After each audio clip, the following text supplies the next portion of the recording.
Hello students, ये video में हम लोग लॉज ऑफ मोशन ये हमारे साइंस 1 के स्टैंडर्ड 9 के चैप्टर के न्यूमेरिकल्स करने जाने वाले हैं। तो अभी साइंस के अंदर न्यूमेरिकल्स या आपके लिए आपने प्रीवियस स्टैंडर्ड में भी किए होंगे, उसी तरीके से 9th स्टैंडर्ड में भी हमारे पास फिजिक्स के अंदर न्यूमेरिकल्स है। तो लॉज ऑफ मोशन ये चैप्टर के ऊपर हमारे पास जो न्यूमेरिकल्स है वो चैप्टर्स में दो तरीके से पूछे गए। एक आपको सॉल्व करके दिए हुए हैं जो सॉल्व्ड एग्जांपल्स में है, एंड दूसरे आपको एक्सरसाइज के अंदर खुद सॉल्व करने के लिए दिए गए। तो चलिए सॉल्व्ड एग्जांपल्स के साथ बढ़ते हैं। आपको पेज नंबर 11 आपके टेक्स्ट बुक में कुछ सॉल्व्ड एग्जांपल्स दिए, चलिए उनको पढ़ते हैं। पहला न्यूमेरिकल जो पूछा है वो क्या है, पढ़ते हैं। An athlete is running on a circular track, he runs a distance of 400 meters in 25 seconds before returning to its original position. तो हम लोग को क्या कहा गया, एथलीट एक है और वो सर्कुलर ट्रैक पे भाग रहा है, तो हम लोग उसको यहाँ पे एथलीट को रिप्रेजेंट करते हैं। ये हमारा एथलीट है जो सर्कुलर ट्रैक पे रन कर रहा है, एंड हमें क्या कहा गया है, ये पूरा डिस्टेंस जो वो कवर करता है वो 400 मीटर्स में करता है, यानी ही requires 400 metres to cover this entire circular distance and original position पे रिटर्न आता है, यानी जहां से उसने शुरुआत की थी वो घूम के रिटर्न वापस वहीं पे आया है। तो हमें क्या बोला गया, what is it's average speed and velocity. इस एथलीट की एवरेज स्पीड क्या है एंड एवरेज वेलोसिटी क्या है। हमें टाइम दिया गया है 25 सेकेंड, उसको 25 सेकेंड्स लगते हैं सर्कुलर ट्रैक को गोल घूम के रिटर्न अपने ओरिजिनल पोजीशन में आने के लिए।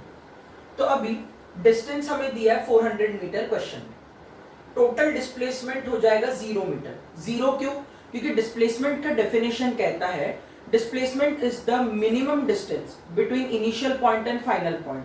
क्योंकि एथलीट का इनिशियल पॉइंट और घूम के आने के बाद उसका फाइनल पॉइंट सेम था, तो उसका डिस्प्लेसमेंट हो जाएगा 0।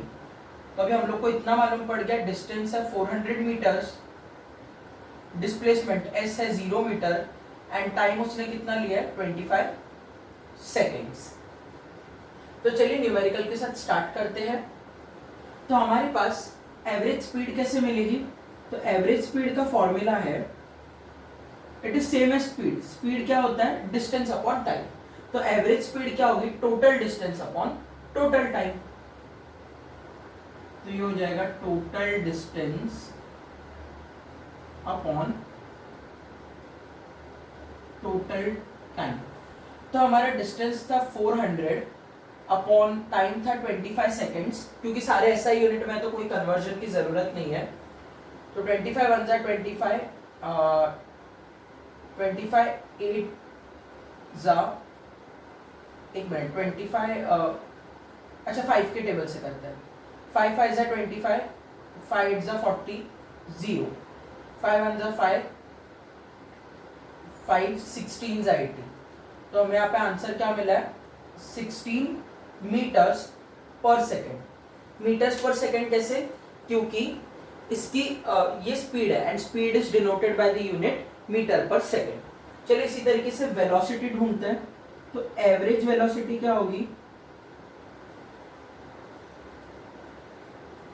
एवरेज वेलोसिटी हो जाएगी total displacement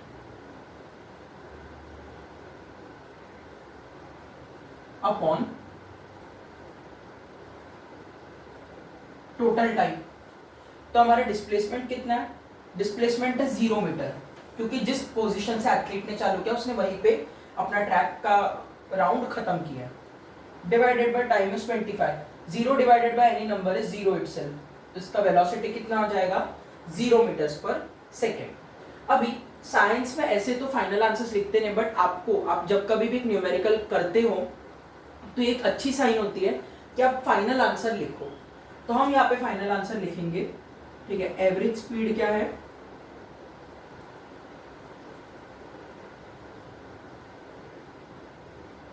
average speed is 16 metres per second,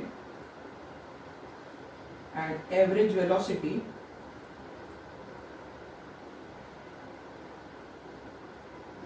is 0 metres per second.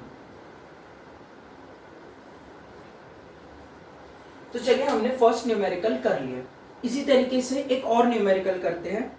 Second वाला न्यूमेरिकल हमें दिया है, and aeroplane taxis on the runway for 30 seconds with an acceleration of 3.2 meters per second square before taking off, how much distance would it have covered on the runway? तो अभी देखिए हम लोग यहाँ पे सिचुएशन इमेजिन करते हैं। ये हमारा एग्जांपल नंबर 2 है, ये हमारा रनवे है एंड ये जो मैं यहाँ पे पॉइंट बता रहा हूँ ये हमारा पॉइंट है एरोप्लेन का।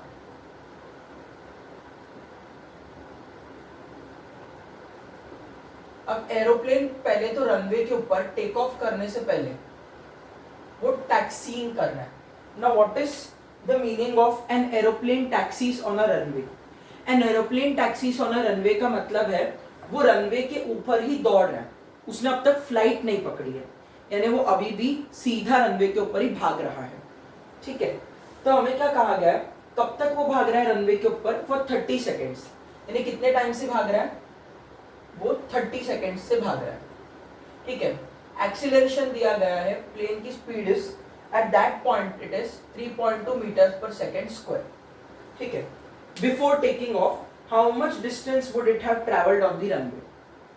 30 सेकेंड्स में 3.2 मीटर पर सेकेंड के एक्सीलरेशन से एरोप्लेन ने रनवे पे कितना डिस्टेंस ट्रैवल किया? यानी हम लोग को देखिए क्या बताया कंडीशन में, रनवे के ऊपर एरोप्लेन स्टार्ट होता है एंड 30 सेकेंड्स तक वो रनवे के ऊपर ही भाग रहा है, उसके बाद वो टेक ऑफ करता है, और जब वो रनवे के ऊपर भाग रहा है उसकी एक्सेलरेशन है 3.2 मीटर्स पर सेकेंड। तो हमें ये पता करना है कि ये कितना डिस्टेंस हमारे एरोप्लेन ने यहाँ से यहाँ तक के बीच में कवर अप किया। तो चलिए इसका गिवन लिख लेते हैं। गिवन का मतलब होता है डेटा। तो क्वेश्चन में हमें क्या क्या दिया है, पहले तो टाइम दिया है हम लोगों को 30 सेकेंड्स, एक्सीलरेशन दिया हम लोगों को 3.2 मीटर पर सेकेंड स्क्वायर, सारे के सारे ऐसा यूनिट्स ही हैं। अब देखिए हम लोगों को क्या ढूंढना है, distance travelled on the runway. अब क्योंकि रनवे जो होता है हमारा वो एक स्ट्रेट पाथ होता है, हमारा डिस्टेंस एंड हमारा डिस्प्लेसमेंट इक्वल हो जाएगा, तो हम यहाँ पे डिस्टेंस की जगह डिस्प्लेसमेंट यूज कर सकते हैं। क्योंकि देखिए हमारे पास जो न्यूटन के 3 इक्वेशंस है ना, उनमें डिस्टेंस का कहीं पे भी कोई जिक्र नहीं है, तो लेकिन डिस्प्लेसमेंट उन इक्वेशंस में आते हैं। तो इसके लिए हम लोग यहाँ पे डिस्प्लेसमेंट लेंगे डिस्टेंस को। तो हमें यहाँ पे क्या फाइंड आउट करना है, हमें प्लेन का डिस्प्लेसमेंट फाइंड आउट करना ऑन दी रनवे। तो सॉल्यूशन, अब हमारे पास ऐसा कौन सा इक्वेशन है जो डिस्प्लेसमेंट और टाइम के बीच में रिलेशन देता है? यस, न्यूटन का सेकेंड इक्वेशन ऑफ मोशन। तो उसी के अंदर वैल्यू सब्स्टिट्यूट करेंगे, s equals to ut plus half at square. अब इसके अंदर u आता है, u हमें दिया नहीं गया, लेकिन हमें इतना मालूम है जब प्लेन अपनी फ्लाइट चालू कर रहा था उसके पहले at the starting point plane की वेलोसिटी, इनिशियल वेलोसिटी थी 0, तो हम लोग उसको गिवन में एज इट इज अज्यूम कर सकते हैं, u equals to 0 metres per second. तो हमें u की वैल्यू भी मिल गई है, तो s इक्वल्स टू u यानी 0 मल्टीप्लाइड बाई t, टाइम कितना है 30 प्लस हाफ इंटू a की वैल्यू कितनी दी गई है 3.2 इंटू टी स्क्वायर यानी 30 का स्क्वायर, तो 0 इंटू 30 हो जाएगा 0। ठीक है, थोड़ा सा दूर लिखते हैं, ये हो जाएगा 0 प्लस हाफ इंटू 3.2 इंटू 30 का स्क्वायर हो जाता है 900। तो चलिए हम लोग डिवाइड करते हैं, 2 1 जा 2, ठीक है, 2 1 जा 2, 2 6 जा 12, तो ये हो गया 0 प्लस वो नंबर, इस नंबर इटसेल्फ, वो हो जाएगा 1.6 इंटू 900। ठीक है, 1.6 इंटू 900 होता है 1440 metres per second. Sorry, displacement है तो सिर्फ मीटर्स आएगा। तो इसका मतलब हमारे एरोप्लेन ने कितना डिस्टेंस ट्रैवल किया, 1440 मीटर्स। तो चलिए फाइनल आंसर लिखते हैं। फाइनल आंसर में क्या लिखेंगे, डिस्टेंस ट्रैवल्ड बाय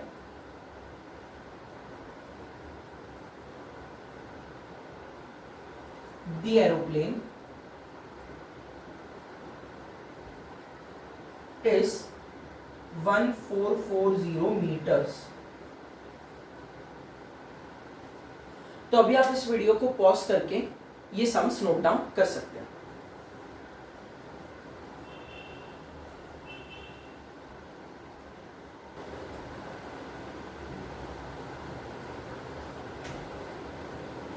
तो चलिए स्टूडेंट्स बढ़ते हैं हमारे सॉल्व एग्जांपल नंबर 3 की तरफ। सॉल्व एग्जांपल 3 का क्वेश्चन दिया है, a kangaroo can jump 2.5 meters vertically, what must be the initial velocity of the kangaroo. तो अभी हम लोगों को कहा गया है कि ये कंगारू है जो 2.5 मीटर्स वर्टिकली जंप करता है। तो क्योंकि वर्टिकली जंप कर रहा है, हम एक ही वर्टिकल लाइन से बताते हैं। तो ये हमारा कंगारू का डिस्प्लेसमेंट है फ्रॉम दी अर्थ। ये हमारा ग्राउंड है एंड ये हमारे कंगारू के दो पोजीशंस हैं।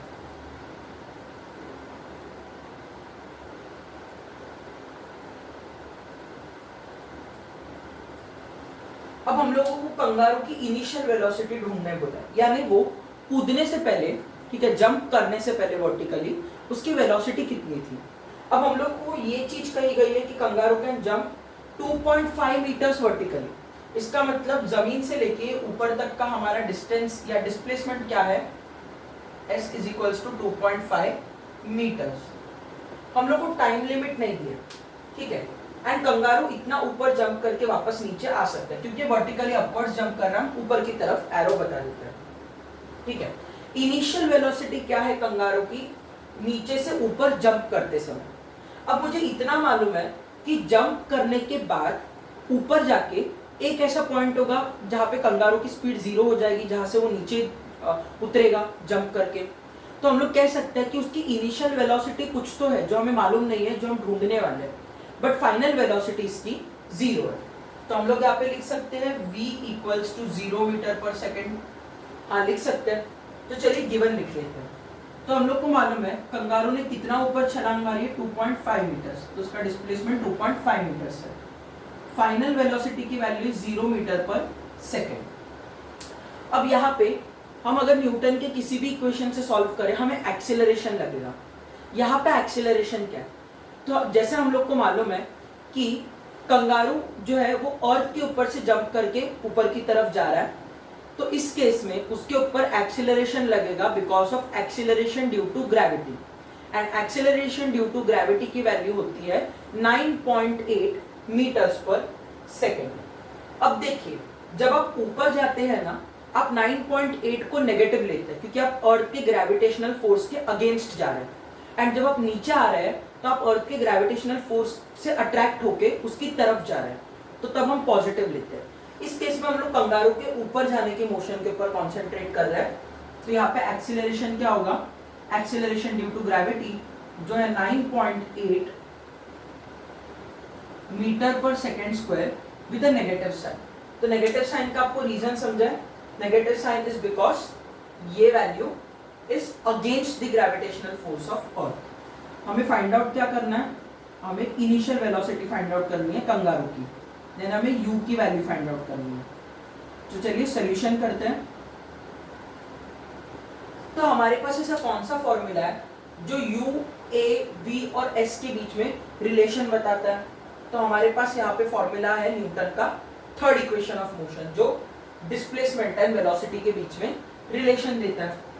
तो ये इक्वेशन क्या है, v square equals to u square plus 2as। अब आप कभी भी ऐसा कोई फॉर्मूला लिखते हैं ना, तो साइंस में रीजन देना ना भूलिएगा, ठीक है, पता चलता है कि फॉर्मूला का स्टेटमेंट है। अब v की वैल्यू है 0, तो v का स्क्वायर हो जाएगा 0 का square equals to u square. u square हमें फाइंड आउट करना है प्लस 2, a की वैल्यू क्या है -9.8 इंटू s की वैल्यू क्या है 2.5।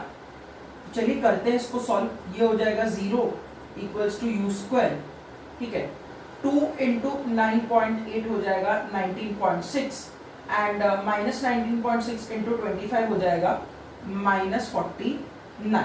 अब कैलकुलेट करके चेक कर सकते हैं। अब -49 को हम ये साइड लेके आते हैं, अदरवाइज आप क्या कर सकते हैं, आप यू स्क्वायर को ये साइड लेके आके माइनस यू स्क्वायर कह सकते हैं, तो minus u square equals to minus 49, minus minus cut, तो हमें क्या मिलेगा, u square equals to 49 and u equals to 7। इधर आप उसका रीजन दे सकते हैं taking square root.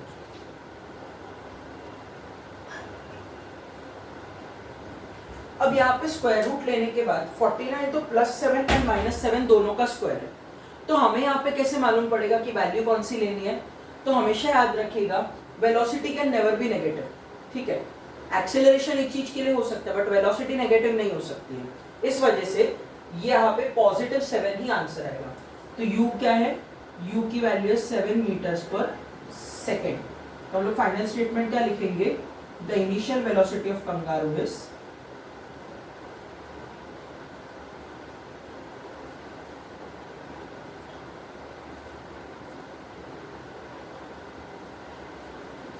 7 metres per second. तो आप ये सब नोट करें, उससे पहले हम लोग एक और सम कर लेते हैं, ठीक है। तो ये जो हमारा सम है 4th वाला, उसका क्वेश्चन है a motor boat starts from rest and moves with uniform acceleration. तो एक मोटर बोट के बारे में कहा गया, ये मोटर बोट रेस्ट से चालू हो रही है, इसका मतलब शुरुआत में किसी भी तरीके का मोशन नहीं कर रही थी। एंड आगे क्या बोला, आगे ये यूनिफॉर्म एक्सेलरेशन से मूव करती है।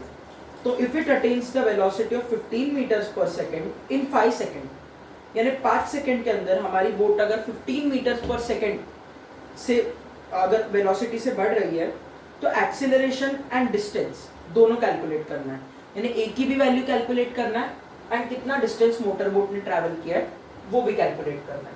तो चलिए इस सिचुएशन को इमेजिन कर लेते हैं। एग्जाम्पल नंबर 4, ठीक है, ये हमारी मोटर बोट है, ये हमारा समुंदर है मान के चलिए, जहाँ पे हमारी मोटर बोट तैर रही है। हम इधर वाटर लिख लेते हैं एंड ये हमारी मोटर बोट है, ठीक है।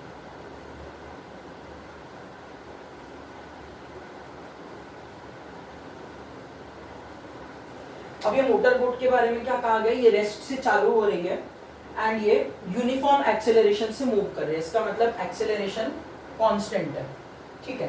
एंड आगे हमें कहा गया ये 5 सेकेंड टाइम के बाद, यानी एट टाइम 5 सेकेंड्स इसकी वेलोसिटी कितनी हो जाती है, 15 मीटर्स पर सेकेंड हो जाती है।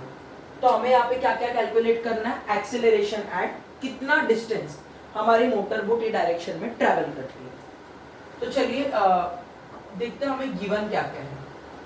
अब पहले हमें कहा गया कि मोटर बोट रेस्ट से चालू हो रही है, रेस्ट यानी शुरुआत में इसके पास कोई भी वेलोसिटी नहीं थी, तो इसका मतलब इस केस में हमारी इनिशियल वेलोसिटी कितनी है, 0 मीटर्स पर सेकेंड। तो u equals to 0 metres per second. Time हम लोगों को दिया है 5 सेकेंड्स एंड वेलोसिटी दी है 15 मीटर्स पर सेकेंड। अब ये कौन सी वेलोसिटी है, ये फाइनल वेलोसिटी है, यानी 5 सेकेंड टाइम के बाद इसकी वेलोसिटी 15 मीटर पर सेकेंड हो जाती है। अब हमें क्या क्या कैलकुलेट करना है, एक्सेलरेशन एंड डिस्टेंस, ठीक है। तो टू फाइंड में हम लोग को 2 चीजें फाइंड आउट करनी है यहाँ पे, एक तो हमें एक्सेलरेशन यानी ए की वैल्यू ढूंढनी है एंड डिस्टेंस, क्योंकि देखिए हमारे पास न्यूटन के कोई भी इक्वेशन डिस्टेंस से रिलेटेड नहीं है। एंड दूसरी बात, मोटर बोट एक ही डायरेक्शन में आगे बढ़ रहा है, लीनियर जा रहा है, तो डिस्टेंस एंड डिस्प्लेसमेंट सेम है, तो हम यहाँ पे डिस्प्लेसमेंट फाइंड आउट करेंगे। तो चलिए पहले एक्सेलरेशन ढूंढते हैं। तो हमारे पास एक्सेलरेशन के लिए फॉर्मूला क्या है, एक्सेलरेशन के लिए हमारे पास देखिए तो फोर्स अपॉन मास होता है, लेकिन यहाँ पे फोर्स नहीं दिया है, तो हम लोग अपना जो नॉर्मल फॉर्मूला है वो यूज करेंगे, that is final velocity minus initial velocity upon time. Final velocity है 15, इनिशियल वेलोसिटी है 0, तो ये हो जाएगा 15 माइनस 0 अपॉन टाइम दिया है 5 सेकेंड्स। 15 माइनस 0 हो जाता है 15 अपॉन 5, तो ये कितना होता है 3, बराबर ना, 5 1 जा 5, 5 3 जा 15। तो यहाँ पे हमें आंसर क्या मिला है 3। एक्सेलरेशन का यूनिट क्या है, मीटर्स पर सेकेंड स्क्वायर। तो हमारे एक्सेलरेशन की वैल्यू कितनी है इधर, 3 मीटर्स पर सेकेंड स्क्वायर। अब तो स्टूडेंट्स हम लोगों ने एक्सेलरेशन ढूंढ लिया है, अभी अगला स्टेप है हमारा डिस्प्लेसमेंट ढूंढना। तो हमारे पास ऐसा कौन सा इक्वेशन है जो डिस्प्लेसमेंट एंड वेलोसिटी या टाइम के साथ रिलेशन रखता है? तो हमारे पास न्यूटन का सेकंड इक्वेशन है एंड न्यूटन का थर्ड इक्वेशन है। दोनों भी इक्वेशन से आंसर मिल सकता है, बट क्योंकि थर्ड इक्वेशन में स्क्वायर वाले टर्म्स बहुत सारे, हम सेकंड से सॉल्व करते हैं। आप कोई भी इक्वेशन से सॉल्व करें आपको आंसर सेम ही मिलेगा। तो चलिए हम लोग सेकंड इक्वेशन से सॉल्व करते हैं। s equals to u t plus half a t square, ये हमारा फॉर्मूला। चलिए वैल्यू सब्स्टिट्यूट करते हैं। s हमें नहीं मालूम है, u है 0 इंटू टाइम है 5 प्लस हाफ इंटू a की वैल्यू हमें यहाँ से मिली है 3 इंटू टी का स्क्वायर यानी 5 का स्क्वायर। तो ये कितना होगा, 0 इंटू 5 हो जाता है 0 प्लस हाफ इंटू 3 इंटू 5 का स्क्वायर हो जाएगा 25। तो ये क्या हो जाएगा, ये हो जाएगा हाफ इंटू 3 इंटू 25 होता है 75। तो 75 डिवाइड बाय 2 हो जाता है 37.5। तो हमारा डिस्प्लेसमेंट कितना है, हमारा डिस्प्लेसमेंट है 37.5 मीटर्स। तो अभी आप लोग यहाँ पे फाइनल स्टेटमेंट फ्रेम करेंगे। आप फाइनल स्टेटमेंट में क्या लिख सकते हैं, आप लिखेंगे acceleration of motor boat equals to 3 metres per second, and second line पे आप लिखेंगे displacement of the motor boat is equals to 37.5 metres. तो ये भी आसान न्यूमेरिकल्स थे, तो आप इस वीडियो को पॉज करके डिटेल्स नोट डाउन कर सकते हैं।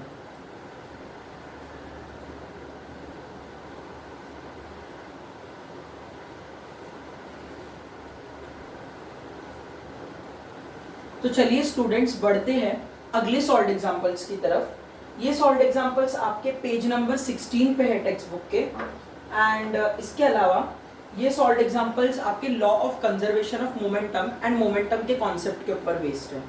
तो चलिए पहला न्यूमेरिकल देखते हैं। पहला न्यूमेरिकल हमें दिया है the mass of a cannon is 500 kg। Cannon का मतलब होता है तोप का गोला, जो हम लोग यूजुअली पुराने जमाने में राजा महाराजा लोग जिसको फायर करने के लिए यूज करते थे, वो एक कैनन होता है। ठीक है, कैनन का वेट कितना है 500 किलोग्राम्स, और उसकी रिकॉइल स्पीड कितनी है 0.25 मीटर्स पर सेकेंड। क्योंकि कैनन का जो जहां से उसको फायर किया जाता है काफी भारी होता है। ठीक है, वो रिकॉइल कितना हो रहा है 0.25 मीटर्स पर सेकेंड से। ठीक है, कैनन बेसिकली वो स्ट्रक्चर है जिससे तोप का गोला फेंका जाता है। ठीक है, तो what is the momentum of the cannon, cannon का मोमेंटम क्या होगा ये हमें कैलकुलेट करना है। तो अभी हम लोग को कैनन का मास दिया है 500 kg, तो mass of the cannon m equals to 500 kilograms. ठीक है, एंड हम लोगों को वेलोसिटी दी है 0.25 मीटर्स पर सेकेंड, बराबर। एंड हमें ढूंढने क्या कहा गया है, ढूंढने कहा गया है मोमेंटम। तो मोमेंटम का फॉर्मूला अच्छा लिख लेते हैं, to find momentum of cannon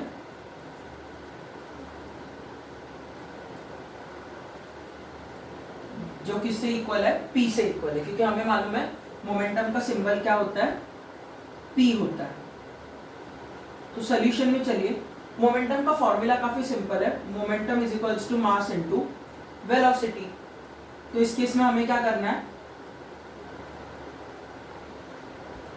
मास है 500 इंटू वेलोसिटी है 0.25। चलिए मल्टीप्लाई करते हैं, तो ये कितना हो जाएगा 25 इंटू 5 हो जाता है 125। ठीक है, तो ये हो जाएगा 125 kg मीटर पर सेकेंड। तो हमारे कैनन का मोमेंटम कितना मिला है, momentum of the cannon is 125 kg metre per second. आपको ये कैसे मिलता है, आप सिंपली मल्टीप्लाई करके देखिए। ठीक है, 500 इंटू 0.25 आपको यही आंसर मिलेगा, क्योंकि देखिए 0.25 क्या होता है 1/4 होता है। यानी अगर आपको ये आंसर लाना है तो आप 0.25 की जगह 1/4 इमेजिन करके, यहाँ पे स्टेप में नहीं बताना है, 0.25 1/4 होता है, 500 को 4 से डिवाइड कीजिए तो 125 मिलता है, तो वही हमारा आंसर हो जाएगा। तो अगर आपको इस तरीके से सूझता है दिमाग में मैथ्स, तो आप ऐसे भी ट्राई कर सकते हैं। अगर आपको नहीं सूझता है तो आप अपना देसी तरीका यहाँ पे मल्टीप्लाई करके चेक कर सकते हैं, ठीक है, रफ वर्क में। तो ये कैनन वाला सम था। चलिए एग्जांपल नंबर 2 करते हैं।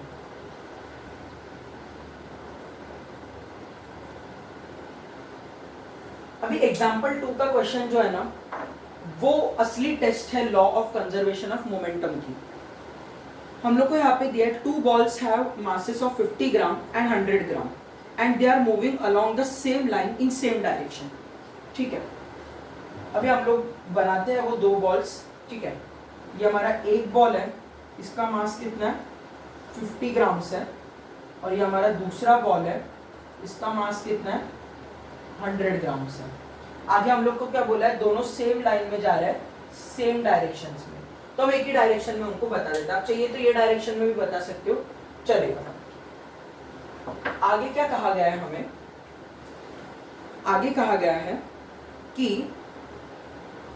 उनकी वेलोसिटीज अलग अलग है। पहले बॉल की 3 मीटर पर सेकेंड है एंड दूसरे बॉल की 1.5 मीटर्स पर सेकेंड है, ठीक है। वो कुछ समय बाद आपस में कोलाइड करते हैं, they collide with each other. And आगे हमें क्या बोला है, द फर्स्ट बॉल की moves with the velocity of 2.5 metres per second square, sorry per second. Calculate the velocity of other ball after collision. तो अभी देखिए ये 2 बॉल है, दोनों की वेलोसिटी इनिशियली अलग थी, ये दोनों आपस में टकराते हैं एंड टकराने के बाद पहला बॉल 2.5 मीटर पर सेकंड की वेलोसिटी से जाता है, तो दूसरा बॉल कितने वेलोसिटी से जाएगा ये हमें ढूंढना है। अब आप अगर गिवन को नॉर्मल फॉर्म में लिखने जाएंगे तो काफी बड़ा हो जाएगा, तो हम यहाँ पे गिवन को टैबुलेट करते हैं, टेबल के फॉर्म में लिखते हैं, ठीक है। तो चलिए सबसे पहला ये हमारे बॉल 1 के लिए है एंड ये हमारे बॉल 2 के लिए। आप इतना कंजेस्टेड मत बनाइएगा, आप डायग्राम सेपरेटली बना के नीचे टेबल बना सकते हैं, क्योंकि मेरे पास यहाँ पे बोर्ड पे स्पेस नहीं है, नहीं सम कितना लेंथ लेगा मुझे आइडिया नहीं है, इसके लिए मैंने इधर ऐसे कंजेस्टेड बनाया। आप इसको थोड़ा फ्री फ्री बनाइएगा पेपर पे। मास जिसका सिंबल है m, पहले बॉल का कितना है 50 ग्राम्स है, सेकेंड बॉल का कितना है 100 ग्राम्स है। शुरुआत में उनकी वेलोसिटी कितनी थी, तो उनकी इनिशियल वेलोसिटी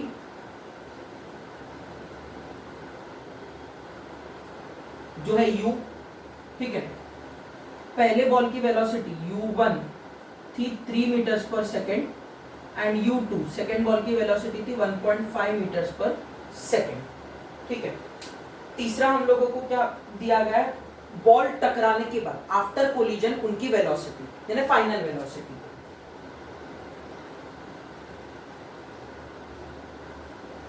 फाइनल वेलोसिटी का सिंबल है v, तो v1 की वैल्यू हम लोग को दी गई है 2.5 मीटर्स पर सेकेंड, ठीक है। एंड v2 हम लोगों को फाइंड आउट करना है, तो हमारा 2 फाइंड क्या है यहाँ पे, हमारा 2 फाइंड है v2। चलिए सॉल्यूशन करते हैं। तो सॉल्यूशन में हम लोग यहाँ पे क्या यूज करने वाले हैं, law of conservation of momentum use करेंगे। तो according to law of conservation of momentum हम लोग क्या लिख सकते हैं, according to law of conservation of momentum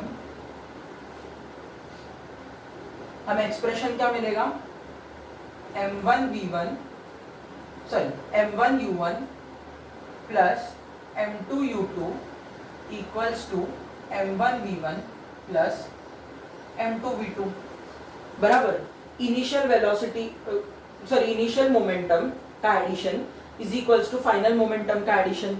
यही तो कहते हैं हमारा law of conservation of momentum, momentum before and after collision remains constant. चलिए अभी वैल्यू सब्स्टिट्यूट करते हैं, अभी काम अच्छा। तो अभी law of conservation of momentum के स्टेटमेंट में वैल्यूज डालने से पहले आप ये देखिए कि सबके सब ऐसा यूनिट्स यानी इंटरनेशनल सिस्टम के यूनिट्स के अनुसार है कि नहीं। तो यहाँ पर हमारा मास जो है वो ग्राम्स में दिया है, जबकि हमें मास किस में चाहिए, किलोग्राम्स में चाहिए। तो क्योंकि हमने डायग्राम में ग्राम्स में मास लिख लिया, हम इधर डायरेक्टली किलोग्राम में लिख सकते हैं। तो लिख लेते हैं यहाँ पे किलोग्राम्स में मास। तो हमारा मास किलोग्राम्स में क्या आएगा, 50 ग्राम हो जाएगा। m1 is equals to 0.05 grams and m2 is equals to 0.1 gram. अब आपको किलोग्राम्स में कैसे मिलेगा, ग्राम के मास को आपको 1000 से डिवाइड करना पड़ेगा। तो अगर आप 50 को 1000 से डिवाइड करते हैं तो आपको 0.05 मिल जाएगा एंड 100 को 1000 से डिवाइड करेंगे तो आपको 0.1 मिलेगा। तो ये उनके मासेस है, इस बात का आपको ध्यान रखना है। अभी हम लोग वैल्यूज को सब्स्टिट्यूट करना है, ध्यान से कीजिएगा। तो m1 क्या है 0.05 इंटू u1 है 3 प्लस m2 है 0.1 इंटू u2 है 1.5 इक्वल्स टू m1 क्या है 0.05 इंटू v1 की वैल्यू है 2.5 प्लस m2 की वैल्यू है 0.1 मल्टीप्लाइड बाय v2 जो हमें ढूंढना है। आपको ये काफी नंबर्स डिफिकल्ट लग रहे होंगे, लेकिन आप जब कैलकुलेट करने जाओगे तो एक्चुअल में काफी सिंपल है। तो 0.05 इंटू 3 हो जाता है 0.15 प्लस 0.1 इंटू 1.5 हो जाएगा अगेन 0.15। आप इन डेसिमल्स को कैलकुलेट करके देख सकते हैं। अगर आपके दिमाग में डेसिमल्स का कॉन्सेप्ट बहुत ही शार्प है तो ही आप ऐसे डायरेक्ट कीजिए, अदरवाइज देसी तरीका साइड में आप रफ कॉलम में सॉल्व करके देख सकते हो, ठीक है। इक्वल्स टू 0.05 इंटू 2.5 हो जाएगा 0.5 इंटू 25 हो जाता है 125। तो 0.125 प्लस 0.1 इंटू v2, ठीक है। तो 0.15 इंटू 0.15 क्या हो जाता है 0.30 हो जाता है, जिसको हम सिंपली 0.3 लिख सकते हैं। तो 0.3 equals to 0.125 plus 0.1 times v2, ठीक है। अब हम क्या करेंगे, यहाँ पे ये जो 0.125 है ना, इसको ये साइड लाते हैं तो ये हो जाएगा सब्ट्रैक्शन।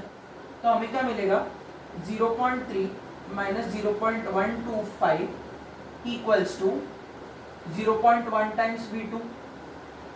तो ये कितना हो जाएगा 0.3 माइनस 0.125 यानी 300 में से 125 निकालिए तो आपके पास कितना बच जाएगा 175 बच जाएगा। तो ये क्या हो जाएगा 0.175 इक्वल्स टू 0.1 टाइम्स v2। अब 0.1 को नीचे लाएंगे तो हमें क्या मिलेगा 0.175 divided by 0.1 equals to v2। अब दोनों को 10 से मल्टीप्लाई कीजिए, आपका डेसिमल चले जाएगा। तो ये क्या हो जाएगा 1.75 अपॉन 1 इक्वल्स टू v2। तो देयरफॉर v2 की वैल्यू क्या मिली है, anything upon 1 is that number itself. तो 1.75 मीटर्स पर सेकेंड। तो आप फाइनल स्टेटमेंट क्या लिखेंगे, final velocity of the second ball is 1.7 after collision is 1.75 metres per second. तो मैं चाहता हूं कि आप इस वीडियो को पॉज करके डिटेल्स नोट डाउन कर लीजिए।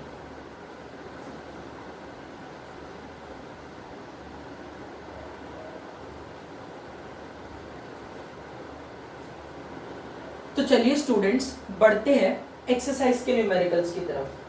तो एक्सरसाइज में जो आपको टेबल नंबर 3 दिया है, कंप्लीट द फॉलोइंग टेबल, वो आप सिंपली न्यूटन के 3 इक्वेशन के लिए डायरेक्ट सॉल्विंग करके कर सकते हैं। तो अगर आपने इन न्यूमेरिकल्स को समझा होगा तो आपको टेबल करने में कोई दिक्कत नहीं होगी। हम क्वेश्चन नंबर 7 के न्यूमेरिकल्स के साथ पढ़ेंगे। तो क्वेश्चन नंबर 7 के ए में दिया है an object moves 18 metres in the first 3 seconds, 22 meters in the next 3 seconds and 14 meters in the last 3 seconds. What is the average speed? तो यहाँ पे हमें एवरेज स्पीड ढूंढनी बोली है एंड हम लोग को 3-3 सेकंड के बाद स्पीड दी गई है, ठीक है, सॉरी डिस्प्लेसमेंट दिया गया है। तो चलिए गिवन लिख लेते हैं। अब गिवन को भी अगर आप स्टेटमेंट्स में लिखने जाएंगे तो काफी बड़ा होगा। सिंपल चीज कीजिए, टाइम एंड डिस्टेंस, ठीक है। तो अभी क्वेश्चन पढ़िए, an object moves 18 metres in first 3 seconds. तो डिस्टेंस कितना है 18 मीटर्स, टाइम क्या है फर्स्ट 3 सेकंड्स, फिर नेक्स्ट 3 सेकंड्स में कितना जाता है ये एंड लास्ट 3 सेकेंड्स में कितना जाता है वो हम लोगों को लिखना है। तो देखिए टेबल बनाने से स्टेटमेंट लिखने का काम काफी आसान हो जाता है। नेक्स्ट 3 सेकेंड्स में ऑब्जेक्ट जाता है 22 मीटर्स एंड लास्ट 3 सेकेंड में ऑब्जेक्ट जाता है 14 मीटर्स। तो हमें टू फाइंड क्या करना है, हमें फाइंड आउट करनी है एवरेज स्पीड।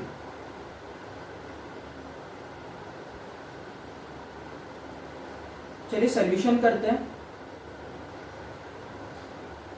तो एवरेज स्पीड का फॉर्मूला क्या होता है, total distance travelled upon total time taken. Average speed equals to total distance travelled upon total time taken. तो हमारा टोटल डिस्टेंस क्या है, 18 metre plus 22 metre plus 14 metre. तो लिख लेते हैं, ये हो जाएगा 18 plus 22 plus 14 and total time क्या, पहले 3 second, next 3 second, last 3 second, यानी 3 प्लस 3 प्लस 3। ये कितना हो जाएगा, 18 प्लस 22 प्लस 14, ये हो जाता है 54 एंड 3 प्लस 3 प्लस 3 हो जाता है 9। तो हमें आंसर क्या मिलेगा, 9 1 जा 9, 9 6 जा 54। तो ये क्या हो जाएगा, 6 मीटर्स पर सेकेंड। ये हो जाएगा हमारी एवरेज स्पीड।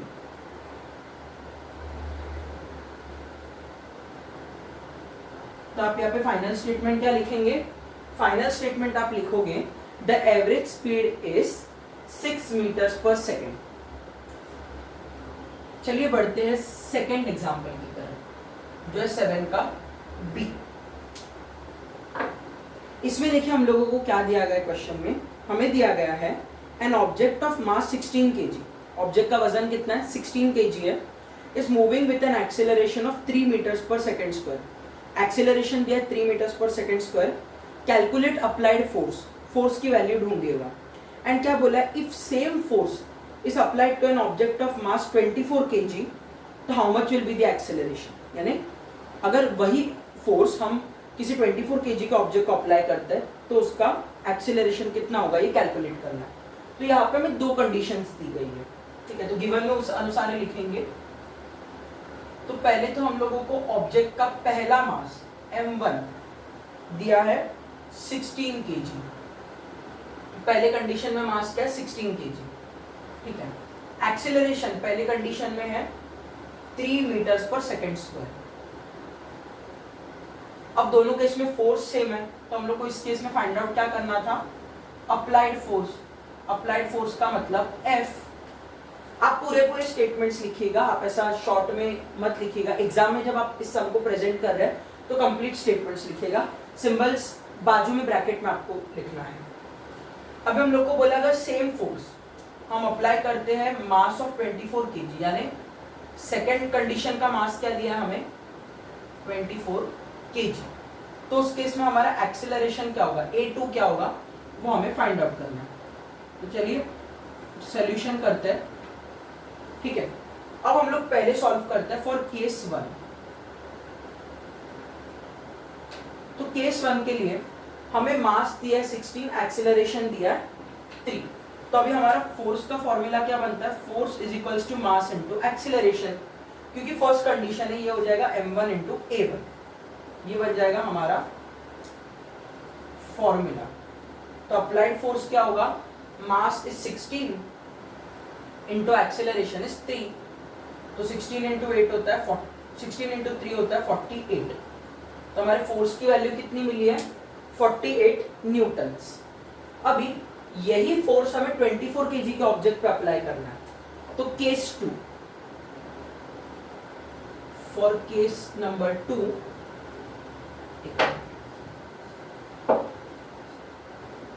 केस 2 के लिए हमारा फोर्स का फॉर्मूला क्या होगा, मास इनटू एक्सेलरेशन। लेकिन क्योंकि केस 2 है m2 a2। अब सर फोर्स के अंदर F1 एंड F2 क्यों नहीं किया, क्योंकि क्वेश्चन में लिखा है कि same force is applied to the object. तो फोर्स F1 F2 करने की जरूरत नहीं, दोनों सेम है। ठीक है, यहाँ पे ये बन जाएगा फॉर्मूला। ठीक है, तो आगे कैलकुलेट करते हैं। तो देयरफॉर फोर्स है 48 इक्वल्स टू मास 1 है मास 2 है 24 इनटू एक्सेलरेशन 2। तो 24 को नीचे डालना पड़ेगा, तो A2 की वैल्यू क्या होगी 48 अपॉन 24। तो 24 1 जा 24, 24 2 जा 48। तो एक्सेलरेशन 2 क्या है 2 मीटर्स पर सेकेंड स्क्वायर। तो आप यहाँ पे फाइनल स्टेटमेंट लिखेंगे applied force is equals to 48 newtons and acceleration for mass 24 kg equals to 2 metres per second square. तो ये भी काफी आसान न्यूमेरिकल था। मैं चाहता हूँ कि आप इस वीडियो को पॉज करके डिटेल्स नोट डाउन कर लीजिए।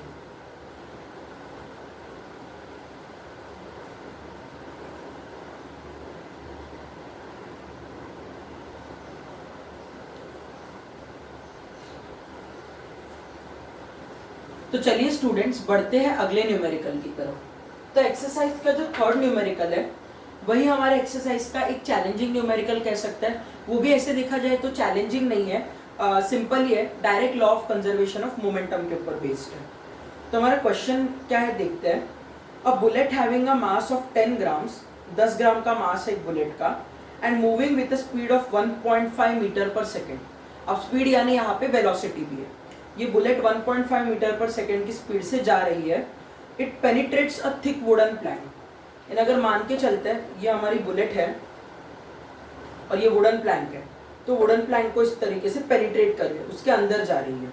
ठीक है, अंदर जाने के बाद वुडन प्लैंक के बारे में कहा गया वुडन प्लैंक का मास 90 ग्राम्स है एंड प्लैंक इनिशियली रेस्ट पे था, यानी शुरुआत में बुलेट लगने से पहले वो रेस्ट में था। एंड जैसे बुलेट उसके अंदर एम्बेडेड होता है, ठीक है, दोनों एक साथ मूव कर रहे हैं विद द सेम स्पीड, यानी प्लैंक के अंदर बुलेट घुस गई है एंड बुलेट वो प्लैंक को 1.5 मीटर पर सेकेंड की ही स्पीड से लेके जा रही है। तो हमें क्या बोले, डिटरमाइन देयर वेलोसिटीज। ठीक है, तो हम लोग को बोला गया उनकी फाइनल वेलोसिटी कितनी है। अब इतना मालूम है कि उनकी फाइनल वेलोसिटी इक्वल है क्योंकि बुलेट जा चुका है प्लैंक के अंदर और दोनों सेम स्पीड से मूव कर रहे हैं। ठीक है, तो अभी यहाँ पे हम डेटा किस तरीके से लिखेंगे, आगे टेबल बना के।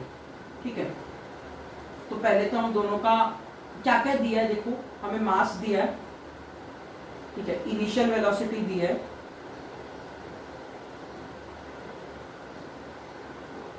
एंड फाइनल वेलोसिटी दी है।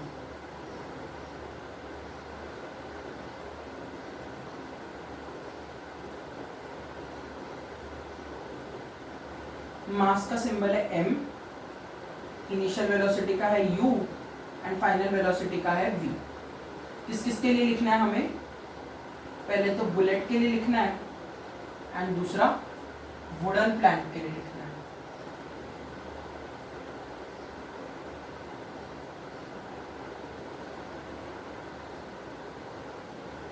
तो चलिए लिखते हैं। बुलेट के मास को हम लोग m1 लेते हैं। तो बुलेट का वजन कितना दिया है हम लोगों को, मास ऑफ 10 ग्राम्स। तो 10 ग्राम्स नहीं लेंगे क्योंकि हमारा मोमेंटम के लिए हम लोग को मास किलोग्राम्स में चाहिए होता है, तो हम इधर डायरेक्ट किलोग्राम्स में लिख लेते हैं। m1 equals to 0.01 kilogram. ठीक है, एंड हम लोग को प्लैंक का मास कितना दिया गया है, वुडन प्लैंक का मास दिया गया है 90। तो m2 कितना है, 90 ग्राम्स है ना, तो ये हो जाएगा 0.09 किलोग्राम्स। आप चाहिए तो कैलकुलेट करके देख सकते हैं। आपको क्या करना है, सिर्फ ग्राम में जो भी मास है उसको 1000 से डिवाइड करना है, तो आपको किलोग्राम में मास मिल जाएगा। इनिशियल वेलोसिटी, तो हम लोग को कहा गया बुलेट की स्पीड फायर होने के बाद थी 1.5 metres per second and Planck शुरुआत में रेस्ट पे था, इसका मतलब उसकी इनिशियल वेलोसिटी कितनी है, 0 metres per second and final में दोनों सेम स्पीड के साथ मूव कर रहे हैं। तो वो सेम स्पीड कितनी होगी ये हम लोगों को कैलकुलेट करना है। इसका मतलब v1 हमें नहीं मालूम है, v2 हमें नहीं मालूम है, लेकिन एक चीज हमें मालूम है, v equal to v1 equal to v2, यानी टोटल वेलोसिटी क्या है, v1 से भी इक्वल है, v2 से भी इक्वल है। इतना मालूम है कि दोनों सेम स्पीड में आगे मूव कर रहे हैं। तो हम लोगों को यही फाइंड आउट करना है। टू फाइंड v की वैल्यू। अब हम लोग v को अलग नहीं लिखेंगे इस सम के लिए, हम v को अलग नहीं लिखेंगे, v1 एंड v2 एक ही साथ लिखेंगे। सॉल्यूशन करते हैं। तो according to law of conservation of momentum,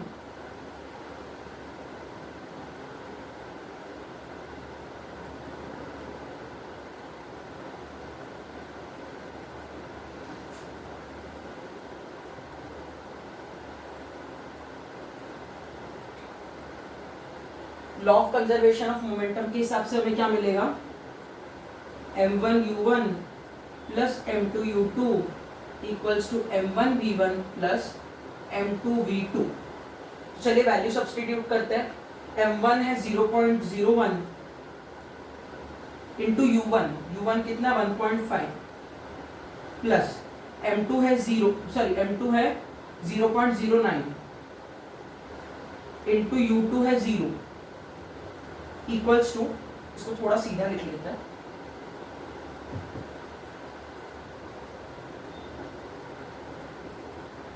m1v1, m1 है 0.01 इंटू v1 प्लस m2 है 0.09 इंटू v2।